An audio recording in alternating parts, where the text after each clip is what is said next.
அனைவருக்கும் துர்காதேவி சரணம் YouTube channel சார்பாக அன்பான வணக்கங்கள். இன்னைக்கு நம்ம பார்க்க போற பதிவு என்னன்னு பாத்தீங்கன்னா, மகா சிவராத்திரி என்று இன்றைய தினம் மிக அற்புதமான நாளாக இருப்பதால் இன்றைய தினம் விரதமிருந்து சிவ வழிபாட்டிற்கு கோவிலுக்கு செல்ல முடியாதவங்க வீட்டிலே பூஜை அறையில் சிவ வழிபாட்டை மேற்கொள்வது எப்படி என்பதை பத்தி தான் இந்த பதிவுல நம்ம பார்க்க போகிறோம். அதாவது இரவு முழுவதும் கண் விழித்து 4 கால பூஜை செய்ய முடியாதவங்க குறைந்தபட்சம் லிங்கோற்பவ காலத்துல மட்டுமாவது கண் விழித்து பூஜை செய்யுங்க.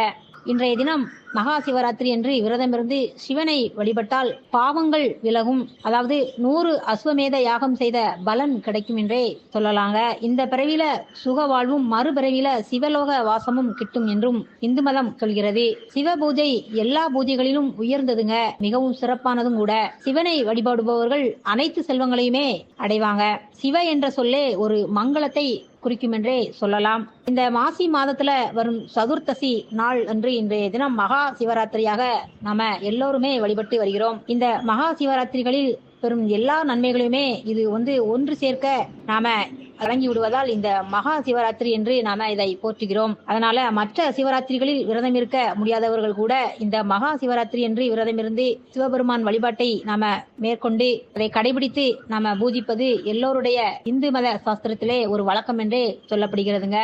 இப்படி சிவராத்திரி என்று விரதம் இருப்பவர்கள் அதிகாலையில குளித்து முடித்து விட்டு வீட்டில் உள்ள சிவன் படத்தையோ அல்லது சிவலிங்கத்தையோ நாம அழகாக மலரால அலங்கரித்து செய்து பூஜை செய்யுங்க.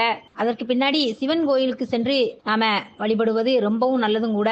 தொடர்ந்து வீட்டிலேயே பூஜையும் செய்யலாங்க. வீட்டில் பூஜை செய்ய முடியாதவர்கள் அதற்கான வசதி வாய்ப்போ அதாவது இல்லாதவங்க கோவிலுக்கு சென்று அங்கு நடக்கும் பூஜையில நாம கலந்து கொள்ளலாம். சிவன் கோயிலில் நடைபெறும் 4 கால பூஜையும் அபிஷேகங்களையுமே நாம அதை கண்டு கழிக்கலாம். சிவன் கோயில்களுக்கு பால், தயிர், நெய், தேன் இந்த மாதிரியான பூஜை பொருட்களை நாம வாங்கி கொடுப்பது ரொம்பவும் நல்லதுங்க. இன்று முழுவதும் உபவாசம் இருப்பதும் நல்லது. ஆனா பகலில் தூங்கக்கூடாதுங்க.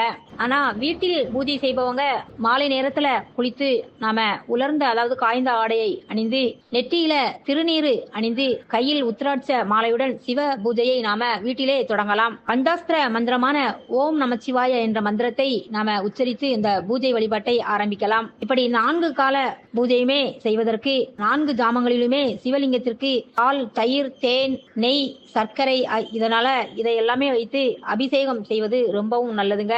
முதல் ஜாமத்துல சுத்தமான அன்னம், காய்கறி இதெல்லாமே வைத்து வில்வ பழத்தையுமே நிவேதனமாக நம்ம பூஜைக்கு வைப்பது ரொம்பவும் நல்லதுங்க. 2வது ஜாமத்துல லட்டு, பலாப்பழத்தையுமே வைக்கலாம். 3வது ஜாமத்தில் 3வது கால பூஜையில நெய் கலந்த பலகாரங்கள் அதாவது பாயாசம், மாதுளை பழத்தை நிவேதனமாக வைத்து நம்ம வணங்கி வழிபடுவது ரொம்பவும் நல்லதுங்க. மேலும் 4வது கால பூஜையில கோதுமையால செய்யப்பட்ட பலகாரங்களை வைத்து பழங்களையுமே வைத்து நிவேதனமாக வைத்து நாம பூஜை செய்யலாம். இப்படி ஒவ்வொரு ஜாமத்தில் பூஜை செய்து முடித்ததும் தன்னால முடிந்த அளவு தானங்களை செய்வது ரொம்பவும் நல்லதுங்க. இப்படி இரவு முழுவதுமே கண் விழித்து 4 கால பூஜையும் செய்ய முடியாதவங்க குறைந்தபட்சம் லிங்கோற்பவ காலத்துல மட்டுமாவது நடுஜாம பூஜை மட்டுமாவது கண் விழித்து இருப்பது ரொம்பவும் நல்லதுங்க. மீண்டும் பொழுது விடிந்ததும் நாம குளித்துவிட்டு சிவன் கோயிலுக்கு சென்று பிரார்த்தனை செய்வது நல்லது. அடுத்து உணவை சாப்பிட்டு விரதத்தை நிறைவு செய்து கொள்ளலாம். அதன் பின்னரும் உடனே தூங்க செல்லக்கூடாதுங்க. இப்படி சிவராத்திரி என்று விரதம் இருந்து வழிபட இயலாதவர்கள் அதாவது ஒவ்வொருத்தருக்கும் ஒவ்வொருடைய உடம்பை பொறுத்துங்க. அப்படி இருப்பவர்கள் ஒவ்வொரு பூஜை முடிந்ததும் பாலோ இல்ல தண்ணீரோ அல்லது ஒரு பழமோ சாப்பிடலாம். அது தவறு கிடையாதுங்க.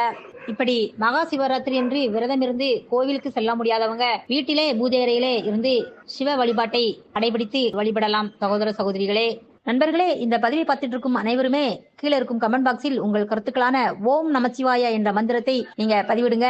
மேலும் இந்த வீடியோக்கு ஒரு லைக் பண்ணி சப்ஸ்கிரைப் பண்ணிக்கோங்க. இந்த பதிவு உங்களுக்கு பிடிச்சிருந்தா உங்க நண்பர்களுக்கும் உங்க உறவினர்களுக்கும் ஷேர் பண்ணுங்க. மீண்டும் அடுத்து ஒரு நல்ல தகவலுடன் சந்திக்கும் வரை உங்கள் சகோதரியான துர்காதேவி சரணம்.